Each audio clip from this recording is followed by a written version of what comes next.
अस्सलाम वालेकुम स्टूडेंट्स, कैसे हैं आप लोग। और मैं आपके सामने आपका टीचर मोहम्मद वकास। यस, आज मैं आपके लिए एक नया टॉपिक लेके आया हूँ। जारी बात है, हर रोज़ नया टॉपिक लेके आता हूँ। सर ये कौन सी नई बात कर रहे हैं आप, रोज़ाना यही बोलते हैं आप। अच्छा, तो नया टॉपिक है भैया आज, हर रोज़ नहीं आता है, हर लेक्चर में नहीं आता है। Weeds from bridge. Weeds from bridge long question वाले से बड़ा इंपॉर्टेंट लॉन्ग क्वेश्चन है और बच्चों को बहुत मुश्किल लगता है इस वजह से क्योंकि उनको किर्चहॉफ सेकंड रूल समझ नहीं आया होता। तो भाई किर्चहॉफ सेकंड रूल अगर आप लोगों ने नहीं देखा हो तो जाके मेरा लेक्चर देखें और इंशाल्लाह आपको उसमें से समझ आ जाएगा। तो weeds from bridge long question के वाले से बड़ा इंपॉर्टेंट क्वेश्चन है और क्वेश्चन कैसे आएगा वो सुन लें आप लोग। क्या आएगा, हाँ, what is weeds from bridge, how it can be use to find unknown resistance. ये जनाब आपके पास लॉन्ग क्वेश्चन आएगा, तो आप लोगों ने इसको अटेम्प्ट करना है being a long question.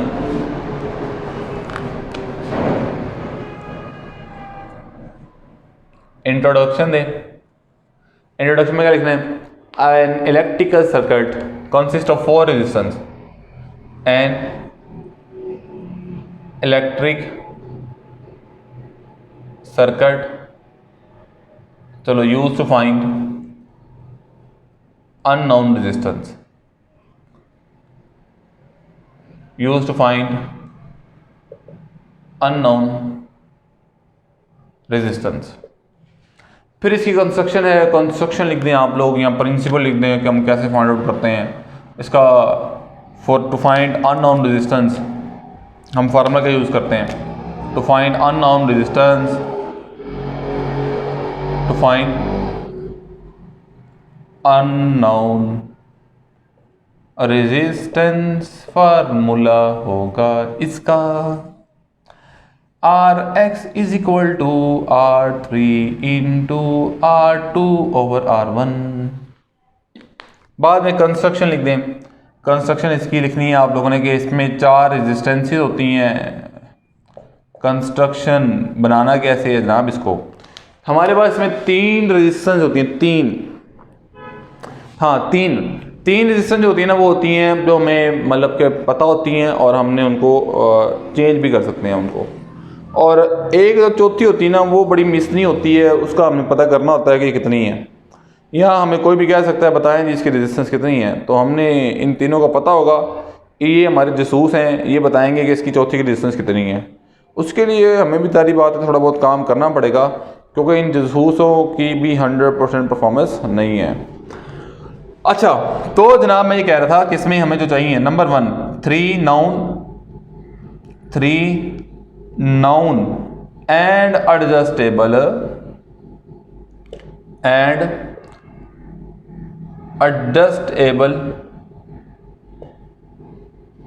Resistances. Number 2, galvanometer meter. Number 4 और नंबर 3 ओए ओए अभी मैं लिखा वायर्स। ये आर है, ई वी नहीं है भाई, आर रखना। बाद में कौशल विकास लेक्चर में लिख रहे थे कि वायर्स भी चाहिए इसमें। हाँ, 4 बैटरी चाहिए, बैटरी। और सबसे इंपॉर्टेंट चीज़ अननोन रेजिस्टेंस चाहिए ना, जिसको मालूम करना है हमने, अननोन रेजिस्टेंस। तो ये भैया हमें 5 चीज़ें चाहिए इसमें और चाहिए ही चाहिए। अब हमने बनाना है इनका इलेक्ट्रिक सर्किट जो कि मैश की फॉर्म में होगा। मैश क्या होता है, कलेक्शन ऑफ लूप्स में, वो मैंने पहले भी बता चुका था आप लोगों को। सो आप इनको तमाम को अरेंज करेंगे in form of mesh. Diagram, इसकी डायग्राम है, इसलिए इसकी मैंने पहले नहीं बनाई, मैं खुद बनाना चाह रहा हूँ इसकी डायग्राम, क्योंकि स्टूडेंट्स इसकी डायग्राम बड़ी अपनी तरह की बना लेते हैं, टेढ़ी मेढ़ी करके, जैसे सेल्फियाँ लेते हैं ना, ऐसे करके पाउड बना के हूँ वैसे। तो वैसी डायग्राम नहीं बनानी, ज़रा अच्छी करके बिल्कुल बनानी है, सीधी। ये इलेक्ट्रिकल सर्किट है, ये कोई सेल्फी तो आप थोड़ी ले रहे हैं जो आप इस तरह की डायग्राम बनाएं। तो ये बात याद रखनी है आप लोगों ने। तो डायग्राम आप लोगों ने बनानी कैसे, I am telling you trick. हाँ, ट्रिक क्या है, आप लोगों ने जनाब एक डॉट ऊपर लगाना है, सीधा ऊपर डॉट, एक डॉट तो भाई इसके मतलब 2 डॉट्स होंगे तो सीधे होंगे ना। हाँ, अब बिल्कुल एक सीधा इसके नीचे यहाँ पे डॉट लगाना है, यूं लगा दिया। अब इन दोनों डॉट्स को आप गैल्वानोमीटर से मिला दें। अच्छा, एक चीज़ मुझसे गलत हो गई है, वो ये है, चलो सीधी हो गई, अब ठीक है, मतलब ये वाली लेंथ भी उतनी, ये वाली लेंथ भी उतनी। अब आपने इसके सेंटर में यहाँ पे एक डॉट और लगाना है, और यहाँ फिर इससे दूर इसके सेंटर में यहाँ, ये हो गया आपके पास 4 डॉट्स, देख रहे हैं आप लोग।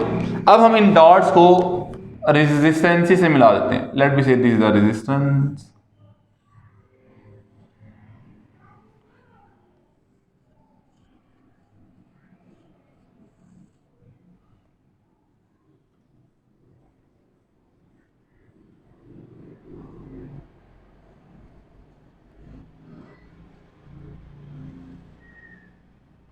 हाँ जी, ये मैश बन गया।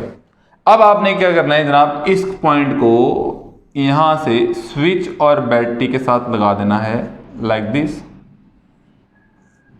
लेट मी से लाइक दिस। तो ये बन गई प्यारी सी डायग्राम, चन माही की तरह, चन माही काका सपाई।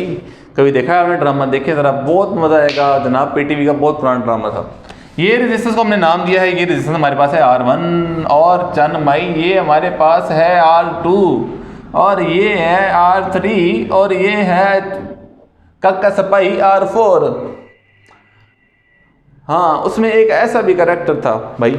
तो ये जैसे R1, R2, R3, R4, ये आपके पास सर्किट डायग्राम कंप्लीट होगी। आपने सर्किट डायग्राम बिल्कुल एक्यूरेट बनानी है, आप लोगों को इसमें दिख रही है, कोई टेढ़ी मेढ़ी नहीं बनानी कि ये साइज छोटी हो, ये बड़ी हो, ठीक है, और ये टेढ़ा मेढ़ा बनाओ, ऐसे नहीं बनानी। तो आप लोगों ने डायग्राम इस तरह बनानी है।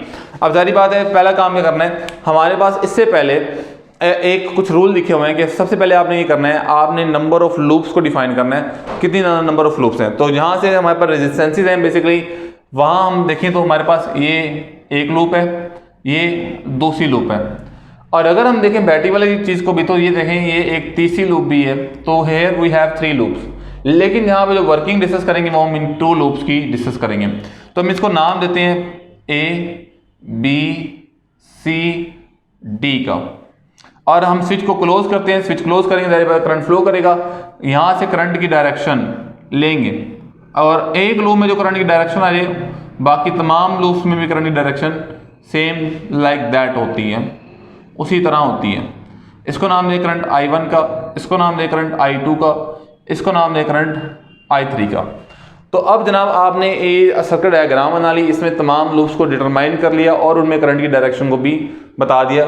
तो हमारे पास हमारे पास जिस लूप में बैटरी बड़ी लगी होगी, और यहाँ जिसकी वजह से हम एक बार करंट की डायरेक्शन लेंगे और लेनी हम जाहिर बात है उसी की वजह से जिसकी EMF ज़्यादा होगी, तो आपने तमाम की करंट की डायरेक्शन यूँ दे देनी है। अब नेक्स्ट चलते हैं जनाब हम वर्किंग की तरफ। इसकी वर्किंग में क्या लिखना है हमने इसको इस तरह से एडजस्ट करना है कि लूप ABDA में और लूप BCDB में करंट बराबर हो जाए। मतलब हम कहते हैं balance condition of weights of bridge. जब गैल्वानोमीटर में कोई करंट पास ना करे, I1 और I2 इक्वल हो जाए। तो वर्किंग में आपने ये करना है, वर्किंग में adjust R1, R2 and R3 such that no current flows through galvanometer. Galvanometer से कोई करंट ना गुजर पाए।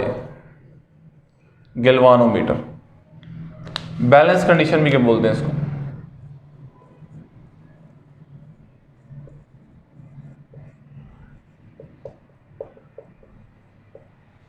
बैलेंस कंडीशन में क्या, I1 is equal to I2 और IG करंट इन गैल्वानोमीटर कितना हो जाएगा, 0। अब आपने काम करना है, वर्किंग करनी है for loop ABDA, loop ABDA के लिए। अब लूप ABDA के लिए आप किर्चॉफ रूल लगाएंगे, Kirchhoff rule apply second Kirchhoff rule, apply second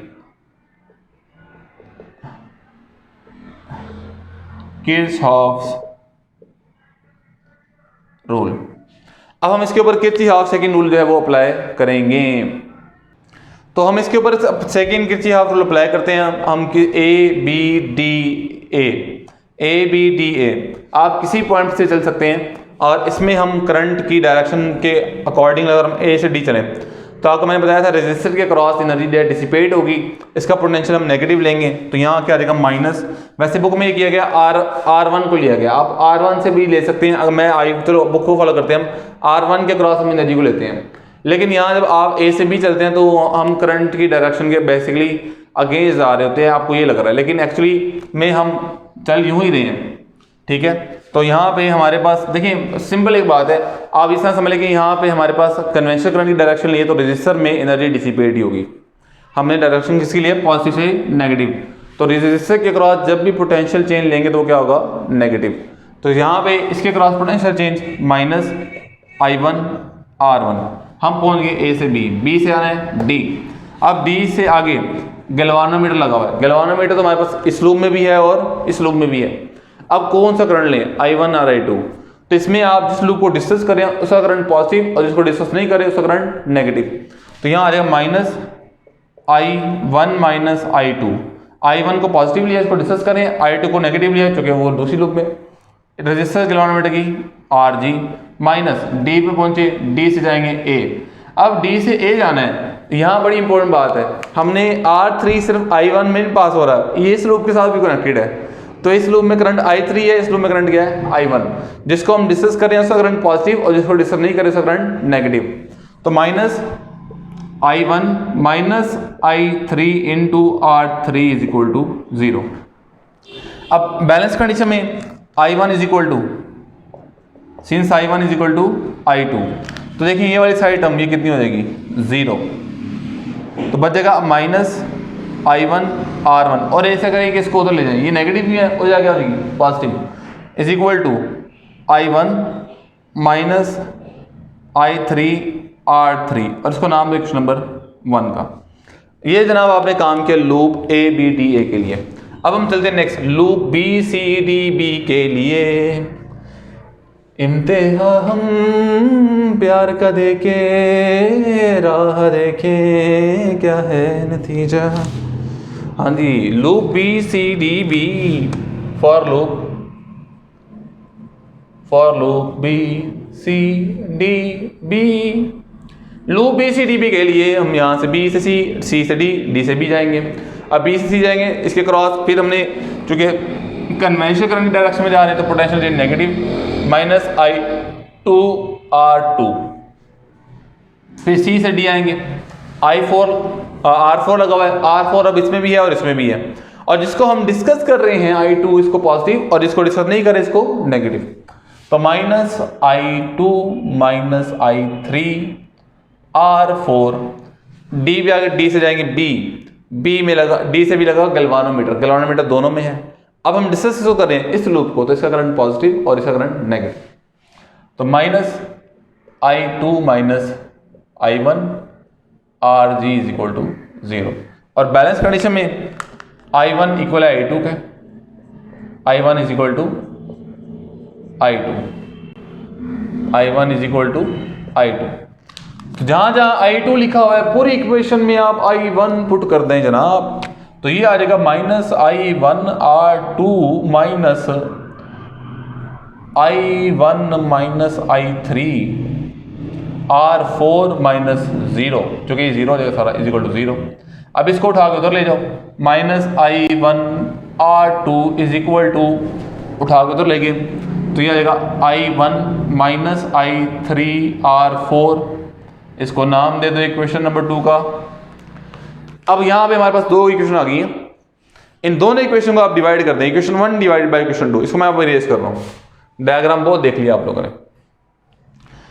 equation 1 divided by equation 2, equation 1 divided by equation 2। Equation 1 क्या है, minus I1 R1 is equal to I1 minus I3 R3 divided by equation 2। तो right hand side से left hand side से तो क्या आ जाएगा, minus I1 R2 I1 minus I3 R4। तो यहाँ सिंपली I1 से I1 cancel, I1 cancel, R1 over R2 is equal to R3 R4। If R4 is unknown resistance, अगर R4 unknown होती है, इसको पता ही ना होता हमें, तो फिर if R4 is equal to RX मतलब अननोन,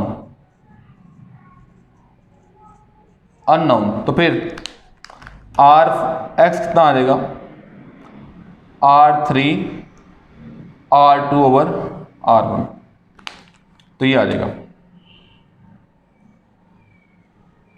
तो जनाब ये आपके पास आ जाएगी resistance to measurement of resistance by Wheatstone bridge, जो मैंने आप लोगों को सारा एक्सप्लेन किया। आई होप यहाँ तक आप लोगों को बातें समझ आ गई होंगी यार।